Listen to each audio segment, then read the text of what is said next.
tardinha, o tédio se aninha no seu coração. Venha juntar-se a nós, soltar sua voz, uma bela oração. Cante com brilho o doce estribilho de nossa canção. Acolha o convite conosco e deixe os doces deste ambiente que a alma arrebata. Luzes caindo em cascata, anunciando a presença de Deus. No domingo à tardinha, o plano maior se avizinha. O encontro então acontece, os dois planos vão se juntando, a fronteira fenece, irmãos dos dois lados, no amor irmanados, cantando, orando e vibrando, na hora da prece. Acolha o convite conosco e deixe os doces deste ambiente que a alma arrebata. Luzes caindo em cascata, anunciando a presença de Deus. Esqueça a tristeza, o cansaço, a dureza da vida. Venha no ar do seu canto, uma estrofe ao irmão que mais sofre na escola da vida. Acolha o convite conosco e deixe os doces deste ambiente que a alma arrebata. Luzes caindo em cascata, anunciando a presença de Deus, anunciando a presença de Deus.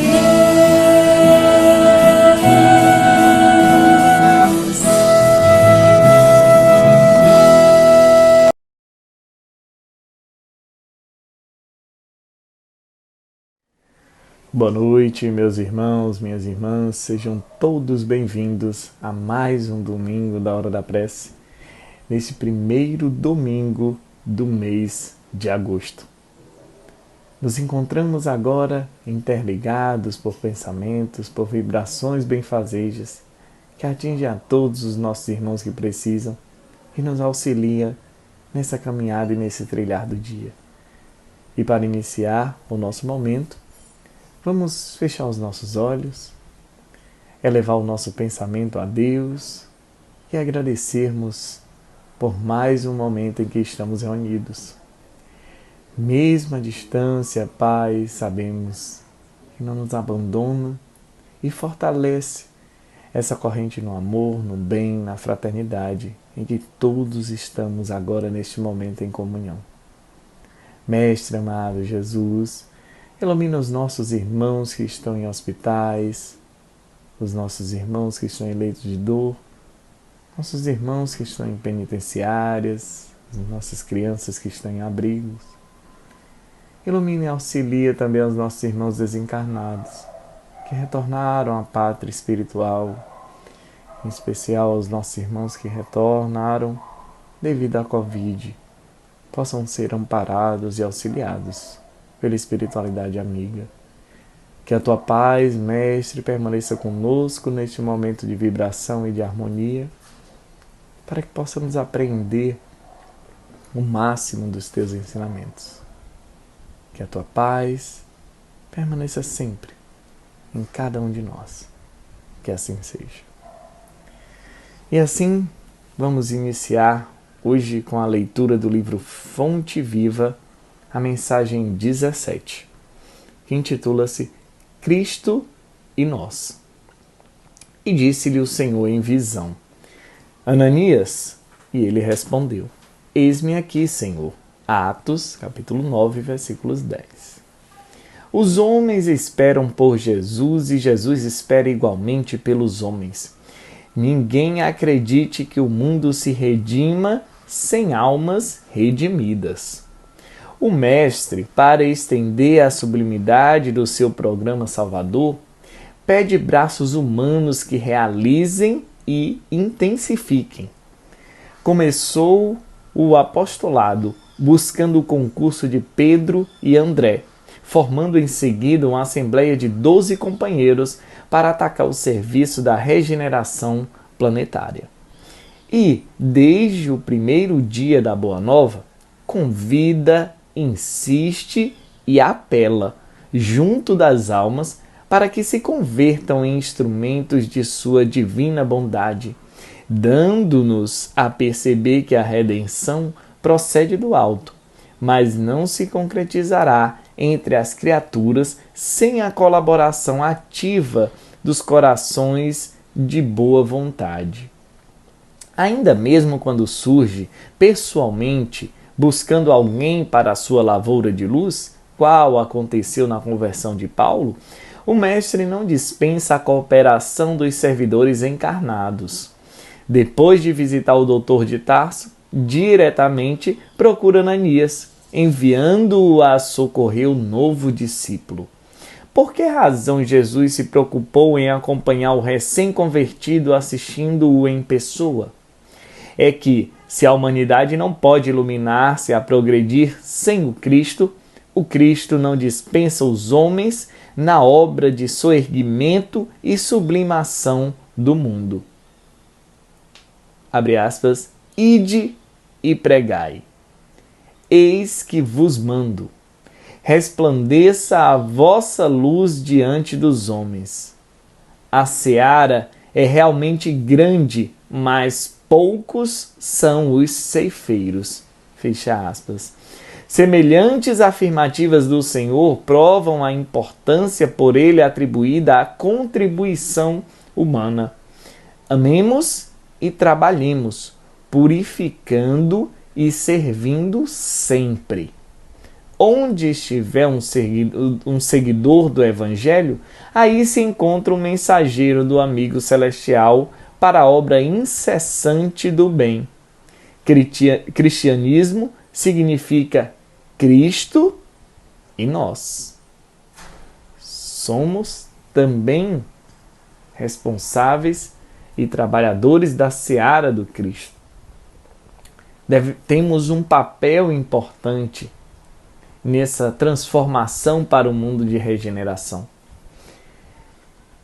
Temos um papel essencial, que é a realização do bem. Então, o que ele quer trazer nessa mensagem é junto também nossa responsabilidade nessa construção. O Cristo sempre está ao nosso lado, mas temos também um papel que devemos colocar em prática. E qual é esse papel? Qual seria o meu papel? É a prática do bem, é a prática do amor. Então, Cristo precisa de você, de mim, para que possamos fazer a diferença neste planeta. Não devemos aguardar o planeta transformar. Quando é que vai chegar o mundo de regeneração? Aí você se pergunta, o que você está fazendo para chegar a esse mundo de regeneração? O que você está fazendo para transformar o mundo? Percebam que na conversão de Paulo, que era Saulo que converteu para Paulo, O Cristo utilizou Ananias no seu auxílio para recebê-lo, quem lê o livro, né? Quando ele perde a visão e aí ele é acolhido por Ananias, para que Ananias o auxiliasse. Então Cristo utiliza das pessoas, dos irmãos, de nós encarnados, para dar prosseguimento e ação à sua obra. Que a paz do Mestre Jesus permaneça com todos nós.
Onde eu ver dúvidas, que eu leve a fé.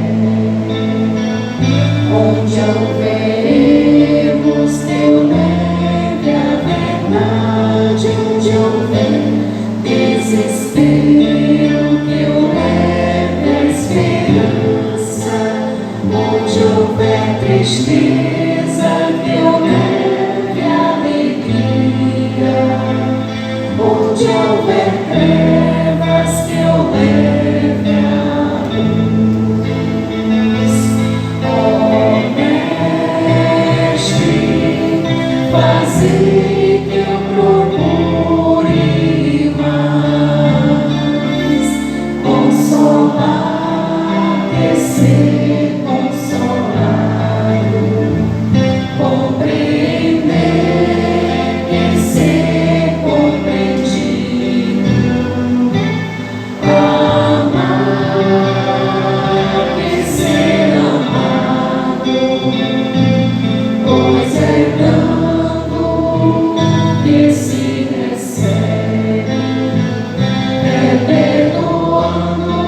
Olá, meus irmãos do Cefa, espero que todos estejam bem, na paz de Deus, na paz do Cristo, possa preencher toda a vossa alma.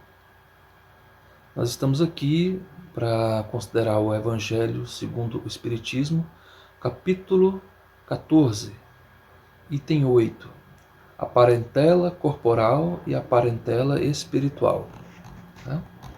Esse capítulo, ele versa: honrai vosso pai e a vossa mãe, piedade filial, a parentela corporal.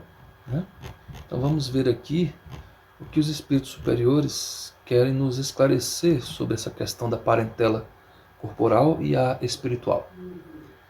O item 8 fala assim: os laços de sangue não criam forçosamente os liames entre os espíritos. O corpo procede do corpo, mas o espírito não procede do espírito, porquanto o espírito já existia antes da formação do corpo. Correto?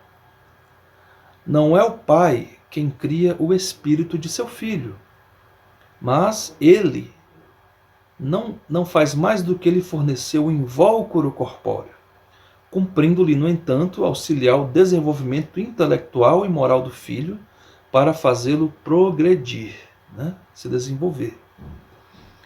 Os que encarnam numa família, sobretudo como parentes próximos, são os mais das vezes espíritos simpáticos, ligados por anteriores relações que se expressam por uma afeição recíproca na vida terrena.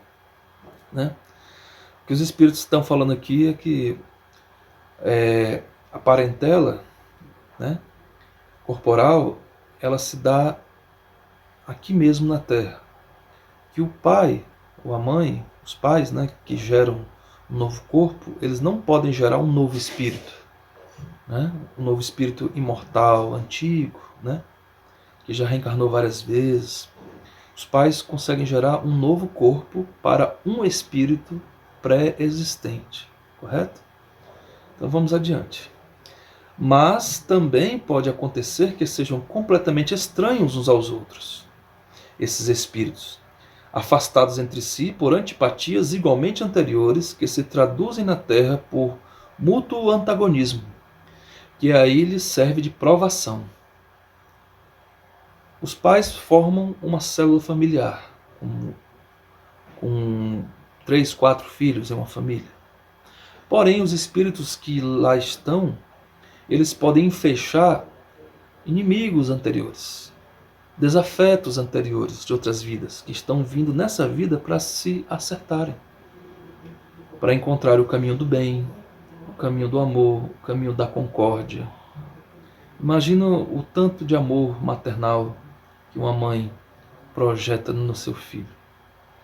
Se aquele filho, por acaso, veio numa situação, era um espírito que antes era antagônico, ou seja, não era da mesma vibração, não tinha afinidades com aquela família por laços inimigos, Dessa vez ele está recebendo uma injeção de amor fortíssima, uma injeção de amor maternal, de amor paternal, Esse amor é muito forte, meus amigos, consegue romper com grandes antagonismos do passado. Por isso encarnam juntos, para conviverem juntos por vários anos. Os pais vão orientando. Percebe como o plano divino funciona certinho? Para sempre o amor vencer lá no final? Ou durante? Continuando. Ele fala assim: não são os da consanguinidade os verdadeiros laços de família, e sim os da simpatia e da comunhão de ideias, os quais prendem os espíritos antes, durante e depois de suas encarnações. Olha só, a família espiritual, aquela união espiritual de puro amor, de afinidade, ela nasce de simpatia e da comunhão de ideias, os que prendem os espíritos antes, durante e depois. A família espiritual. Segue-se então 2 seres nascidos de pais diferentes podem ser mais irmãos pelo espírito do que se fossem pelo sangue. podem então atrair-se, buscar-se, sentir prazer quando juntos, ao passo que dois irmãos consanguíneos podem repelir-se, conforme se observa todos os dias. O problema moral que só o Espiritismo podia resolver pela pluralidade das existências. Quantos exemplos nós temos de casos de irmãos que não se dão, que tentam até matar e matam, um irmão mata o outro, né? Às vezes até o filho mata o pai, né? O contrário também acontece. Esses crimes clamorosos, né, têm explicação por causa da pluralidade das existências. São espíritos antagônicos. Eles não se dão bem. Então, faz um projeto encarnatório para eles virem, para se unir como família, e através da lei de causa e efeito, eles vão se ajustando na caminhada, né? O contrário também ocorre, ou seja, aquele amigo, aquela amiga, que você olha assim, você sente que pode confiar nele plenamente, e vice-versa, que aquela pessoa não tem o mesmo laço de sangue, mas a afinidade espiritual é tão forte que ela consegue ter um valor assim acima de um parente nosso. Quem de nós aqui nunca teve esse tipo de afinidade, né? De proximidade? Porque é alguém, quando isso ocorre, certamente é alguém com esse laço espiritual antigo já, com essa afinidade de ideias. E isso fala além da carne, né? Porque o espírito ele pré-existe a essa matéria, né? Dando aqui o andamento, ele diz: pois há duas espécies de famílias. As famílias pelos laços espirituais e as famílias pelos laços corporais. Ok? Duráveis as primeiras, se fortalecem pela purificação e se perpetuam no mundo dos espíritos através de várias migrações de almas da alma. As segundas, frágeis como a matéria, se extinguem com o tempo e muitas vezes se dissolvem moralmente já na existência atual, né?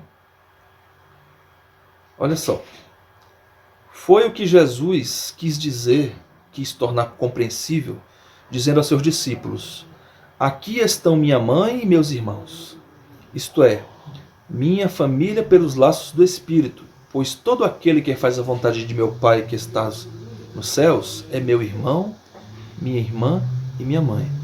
Isto está no Evangelho de Marcos. Jesus chegou numa sinagoga, né? Estava pregando, né, com o mestre incomparável na Galileia, e alguém falou: ó, Jesus, lá fora tá os que se dizem teus irmãos e a tua mãe está junto. Eles querem que você saia daí e vá lá para fora, porque estão dizendo que você está fora de si, né? Aí Jesus falou: quem é meu pai, minha mãe e meu irmão? Todo aquele que faz a vontade do meu Pai que me enviou, que faz a vontade de Deus. Jesus Cristo estava falando dos laços espirituais. É tanto que ao lado dele estavam os discípulos, né? E ele falou: aqui está meu pai, minha mãe e meu irmão. É todo aquele que faz a vontade do meu Pai. Esse tipo de afinidade é o que constrói as famílias espirituais, que elas perduram, são laços eternos, né?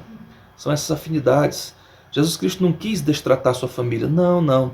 Ele, como mestre perfeito, ele falou na linguagem que eles poderiam entender, né? Uma linguagem bastante compreensível. Olha só o que os Espíritos falam aqui, que é bem interessante, que eles falam bem claro, mas na hora que a gente lê de novo parece que ganha uma luz a mais. Ele fala assim: há duas espécies de família, a espiritual e a carnal, né? Duráveis as primeiras se fortalecem pela purificação e se perpetuam no mundo dos espíritos. O que é a palavra perpetuar? O verbo perpetuar? Perdurar para sempre, né? Sem prazo, né? Indeterminado, está perpetuando. Então, são famílias que se perpetuam, vão seguir no progresso espiritual, no progresso de novos mundos, vão aprender novas coisas, vão evoluir juntos, até virarem espíritos puros e perfeitos, né, meus amigos? Continuando aqui, o codificador diz: a hostilidade que lhe moviam seus irmãos se achava claramente expressa na narração de Marcos, né? Naquela parte onde a família terrestre do Cristo foi lá chamar ele, né? Jesus, sai daí que tu está endoidando, né? Tá falando coisas muito avançadas, né? Na realidade, o Cristo estava revolucionando com o seu conhecimento, como um mestre incomparável que é, né? Tão avançado que o pessoal local, a própria família dele, mais terra a terra ali, não estava entendendo ainda a grandeza dele, né? Certamente Maria de Nazaré já o sabia, mas os seus irmãos, talvez não, como fala aqui em Marcos.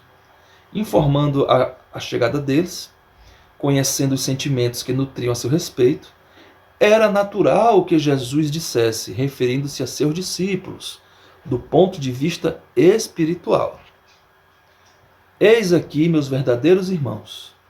Embora na companhia daqueles estivesse sua mãe, né? Fez uma ressalva a Maria de Nazaré.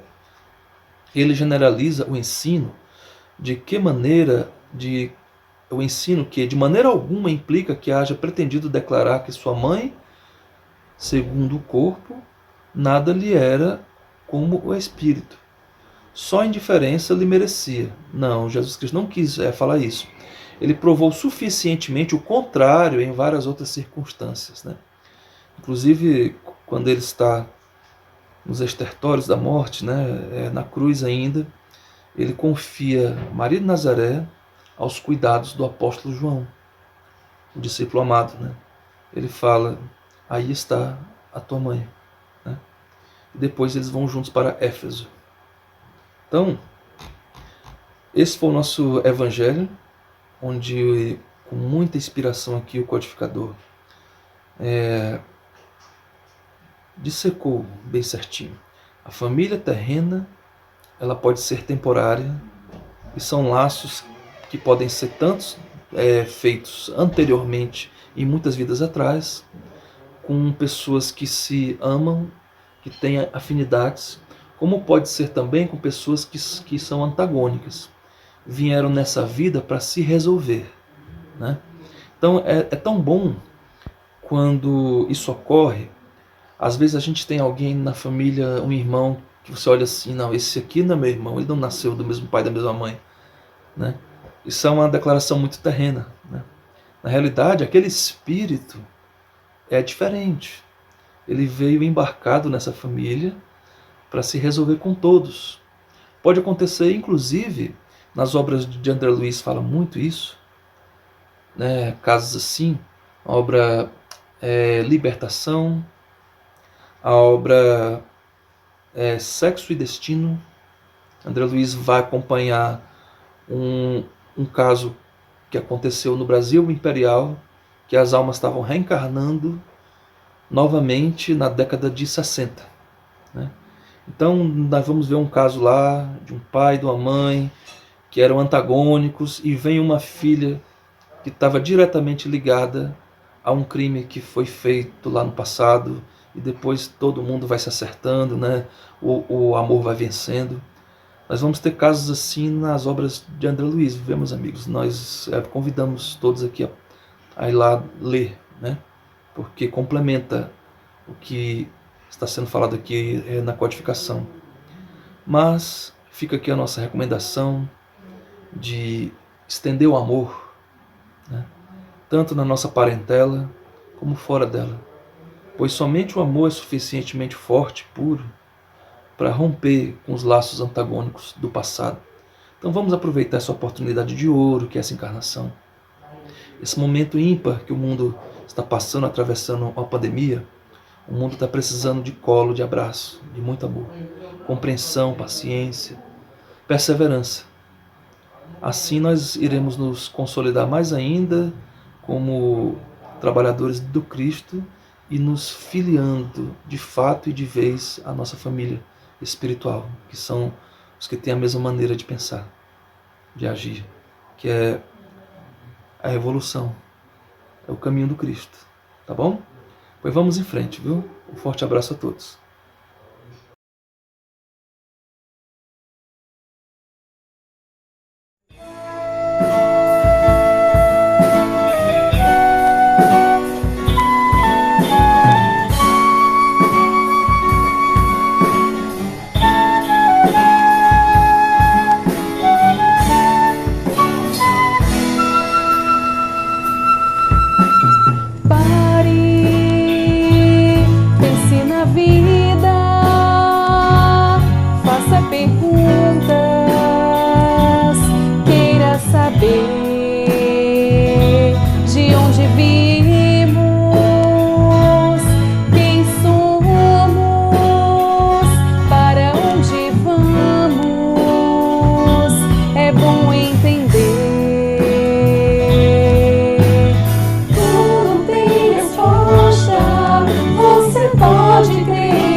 procurar compreender.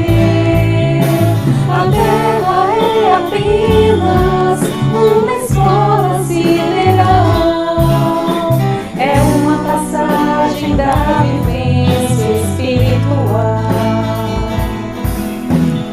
Pare, pense na vida, faça perguntas,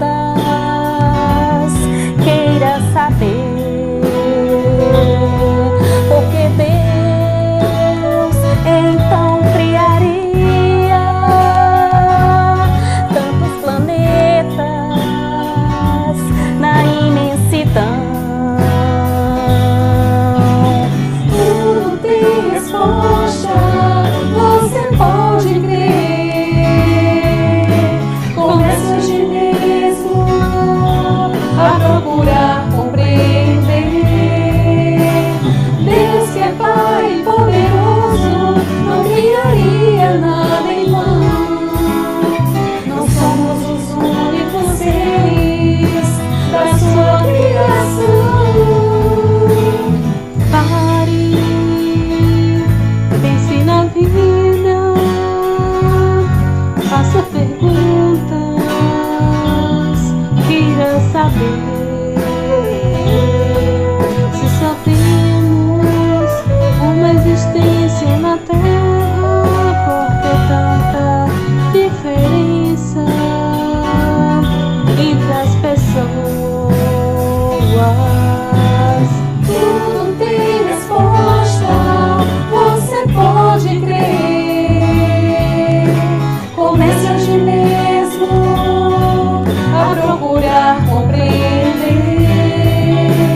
Deus que é justo e bom, sempre só quer o nosso bem.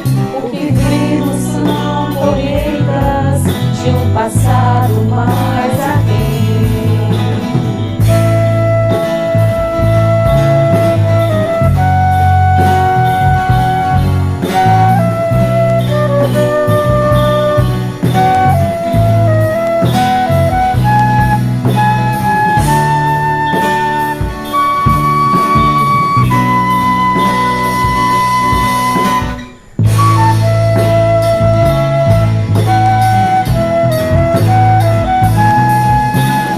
Tudo tem resposta, você pode crer.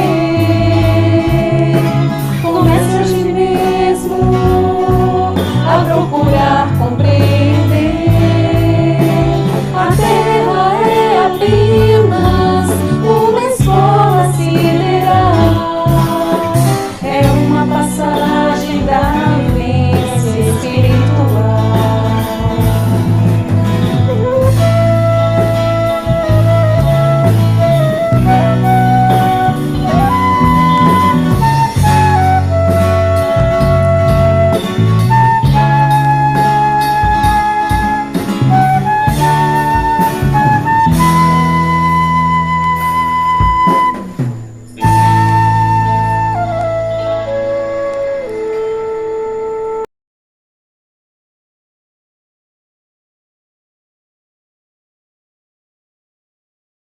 Olá, meus irmãos, minhas irmãs, confrades da doutrina espírita.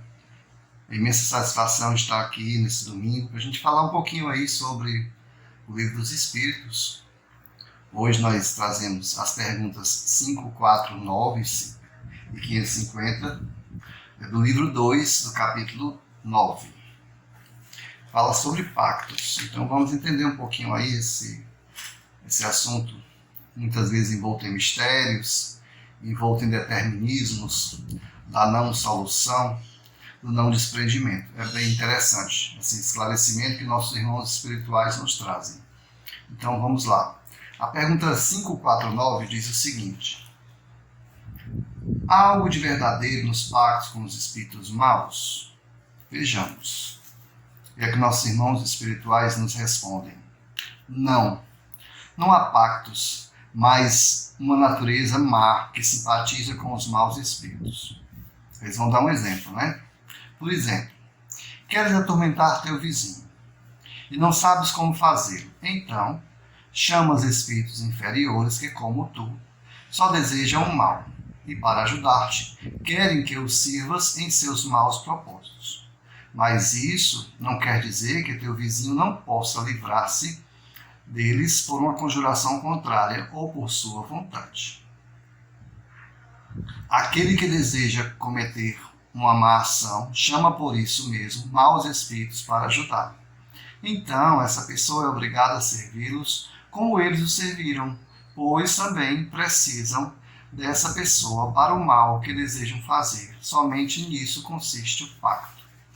Então, lembrando aí que os espíritos vêm nos esclarecer que esses acordos que fazemos, né, com os espíritos, que muitas vezes as pessoas se chateiam umas com as outras e de repente pode, digamos assim, num pensamento consciente ou inconsciente, desejar o mal do seu semelhante, e que isso de alguma forma traz uma contrapartida também desses irmãos, né, que se comprazem também com o mal, que se comprazem também em fazer o mal, e aí de alguma forma eles podem até em primeiro momento seguir, né, esses entendimentos, mas não quer dizer que aquela pessoa que é objeto daquele mal que se deseja, que ela não possa se desvencilhar. Se for uma pessoa que está ligada à prece, que está ligada ali à questão da caridade, da ajuda, seja espírita ou não, né?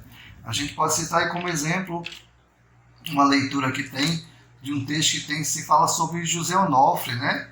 De manter o guarda-chuva aberto. José Onofre é um exemplo lá que os obsessores tentam prejudicá-lo, obsidiá-lo, e ele fala que ele mantém sempre o guarda-chuva aberto. Está na casa espírita, está ajudando na caridade, está sempre atento ao que está se passando.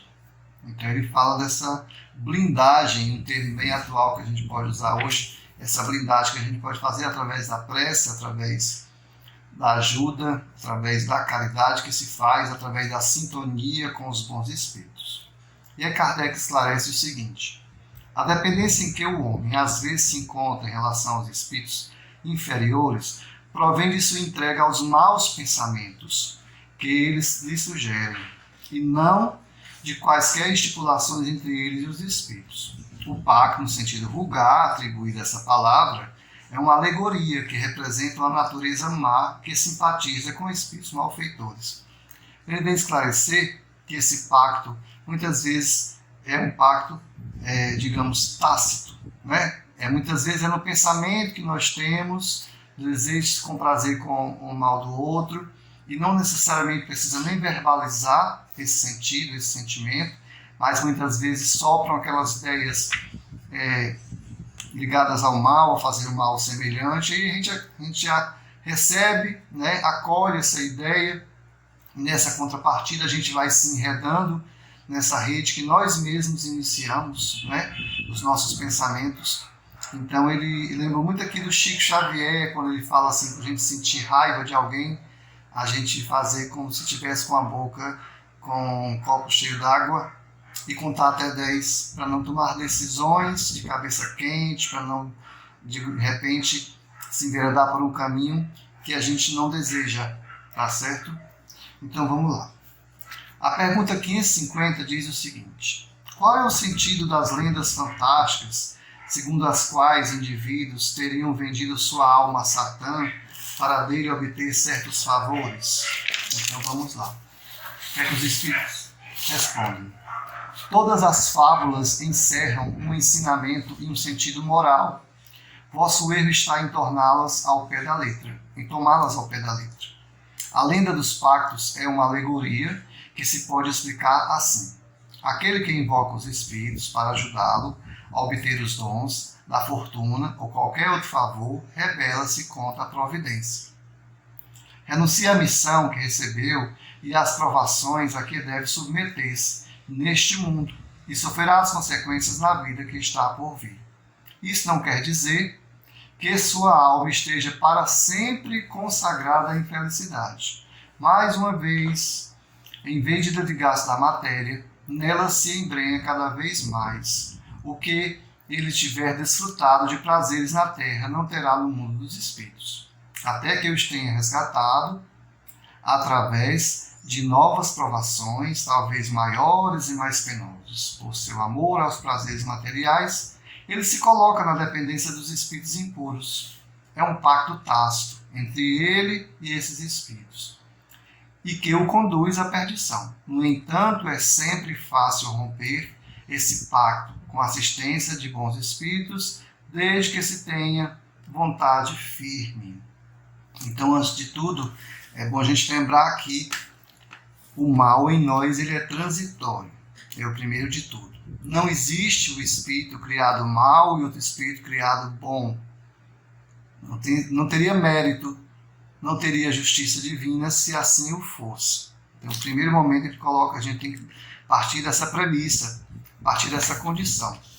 E ele fala aqui, né, que a gente quando faz isso, quando as pessoas fazem isso, estão indo de encontro ao que está na providência divina, ao bem que se deve fazer, ao bem que se deve tentar buscar no nosso dia a dia, nas nossas relações, mesmo diante das vicissitudes, das dificuldades que nós enfrentamos no nosso cotidiano. Então ele fala também aqui, lembra uma passagem que diz assim: a felicidade não é deste mundo.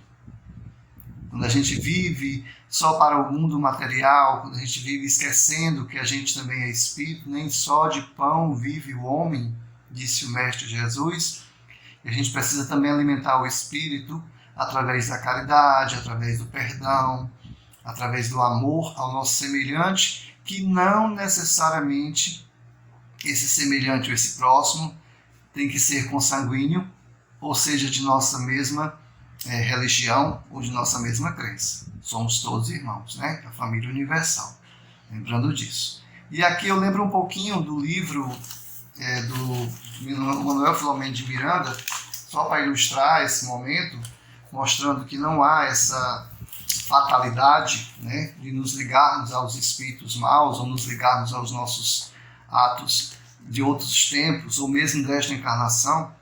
E aí no livro, no capítulo 5, na página 67 e 68, começando na 66, para esclarecer mais, eles falam de uma irmã que é médium, a irmã Malvina, em que os espíritos benfeitores vêm ajudar e que os obsessores não conseguem obsidiar como desejam, porque ela está sempre em preces, porque ela está sempre buscando ajudar, exercer a mediunidade com Jesus. Os irmãos espirituais benfeitores esclarecem que ela realmente, em outras vidas, ela não foi bem, né? Ela tem dívidas de reparações, falando aí dos desejos, das questões que ela exerceu e que ela se desviou do caminho, mas que agora, nessa encarnação, ela busca esse entendimento, essa reconciliação com Deus, essa reconciliação com a doutrina espírita, com, digamos assim, com o cristianismo redivivo, com os ensinamentos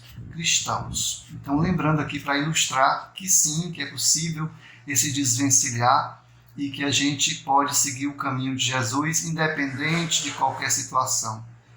Independente da gente ter maus pensamentos, se a gente teve, se a gente o fez de alguma forma, se perdoar, buscar a prece, buscar um momento de reflexão, não agir dando margem aos irmãos que vêm com cálculos de vinganças.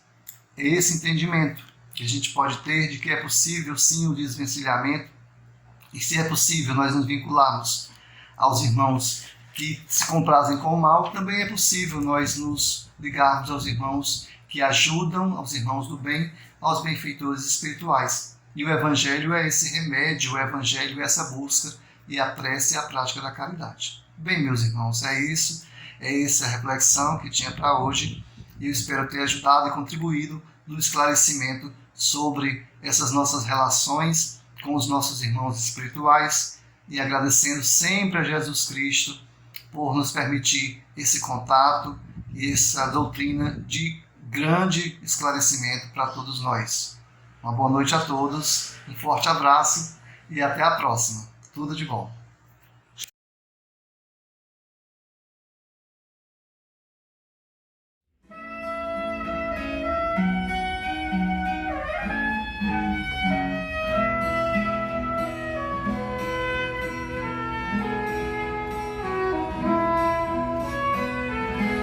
Ando devagar, porque já tive pressa, e leva esse sorriso, porque já chorei demais. Hoje me sinto mais forte, mais feliz. Quem sabe eu só levo a certeza de que muito pouco eu sei, ou nada sei. Conhecer as manhas e as manhãs, o sabor das massas e das maçãs. É preciso amor pra poder pulsar, é preciso paz pra poder sorrir, é preciso a chuva para florir. Isso que cumprir a vida seja simplesmente compreender a marcha e tocando em frente. Como um velho boiadeiro levando a boiada, eu vou tocando os dias, pela longa estrada eu vou, estrada eu sou. Conhecer as manhas e as manhãs, o sabor das massas e das maçãs. É preciso amor pra poder pulsar, é preciso paz pra poder sorrir, é preciso a chuva para florir. Todo mundo ama um dia, todo mundo chora um dia, a gente chega, no outro vai embora. Cada um de nós compõe a sua própria história, e cada ser em si carrega o dom de ser capaz de ser feliz. Conhecer as manhas e as manhãs, o sabor das massas e das maçãs. É preciso amor pra poder pulsar, é preciso paz pra poder sorrir, é preciso a chuva para florir. Ando devagar, porque já tive pressa, e levo esse sorriso, porque já chorei demais. Cada um de nós compõe a sua própria história, e cada ser em si carrega o dom de ser capaz de ser feliz.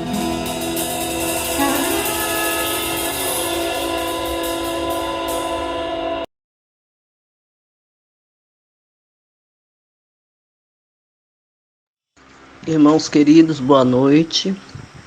Após esse momento maravilhoso que é a hora da prece, é um momento em que nós nos estamos mais próximos da espiritualidade maior, dos bons espíritos, de pessoas que querem o nosso bem, que querem nos ajudar. Então, nesse momento, nós devemos aproveitar, ficar bem atento às leituras, porque essas leituras estão fazendo tratamento também no nosso ser, no nosso parte espiritual, no nosso perispírito. Através das leituras, nós também estamos nos curando. Então, que esse momento agora, nós possamos nos dirigir à sala do passe do Cefa, aquela sala onde todo mundo entra quando termina a hora da prece para tomar o seu passe. Façamos de conta que estamos lá nesse momento. E vamos nos concentrar, nos acalmar, confiar. A fé move montanha, assim dizia, diz Jesus, né? Então, que a nossa fé seja grande, conforme a que Jesus nos ensinou. E que nós possamos agora fechar os olhos, mentalizar o nosso Mestre Jesus e a sua equipe espiritual, toda a nossa disposição, preocupado com o nosso bem-estar e nossa saúde, derramando sobre todos nós as energias curadoras, pacificadoras, essas energias banhadas de amor, de misericórdia, de bondade, que só o Cristo tem. Então recebamos, meus irmãos, toda essa energia no nosso ser e ficamos com ela a cada dia procurando melhorarmos ajudar ao nosso próximo. Que essa semana possamos passar a semana pensando como agir melhor para nos tornarmos melhor. Que o bem sempre seja a luz do seu caminho. E que ele, nesse momento, troca nossas energias maçãs, doentias, por energias salutares que vão nos dar bem-estar. E muitas vezes até a nossa cura, porque tudo vai depender de nós e do nosso merecimento para receber a nossa cura. Que a paz, a bondade e o amor do Cristo possa seguir vocês durante toda essa semana e que possam distribuir essa paz, esse amor a todas as pessoas que encontrar no caminho de vocês e que se sintam muito felizes e alegres durante toda a semana. Obrigado, meus irmãos, boa noite e que a paz do Cristo acompanhe todos vocês hoje e sempre, que assim seja.